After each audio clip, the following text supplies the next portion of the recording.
Ayo guys, order ko sa TikTok. Ano ito ang mini electric fan.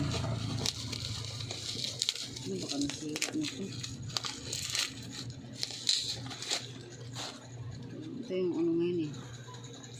Uso ng electric fan eh.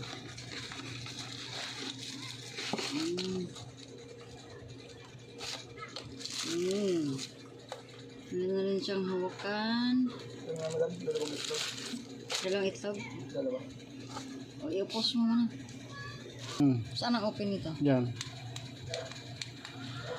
Ito guys, oh, pwede siyang... Ay, patay man yan. Ay, 80%. Saan ang taas nito? Yan. Hanggang 20 lang? Hindi, lalakas po 100. Sis lang nga. Ay.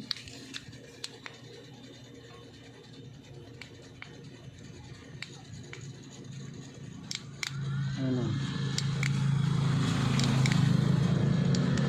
Baka hanggang 20 lang. Ano? Isa-isa lang. Ay, ganon. Ah, hanggang 100 siya guys. Super lakas. Patay ko lang. Tapos, meron na rin siyang kasamang charger at saka keychain. So, order na kayo guys. Ito pwede sa cellphone ko to ah. Kunin mo. Akin na lang yun. Sige. Ang ganda-ganda nito Patay ka na? guys. Oo.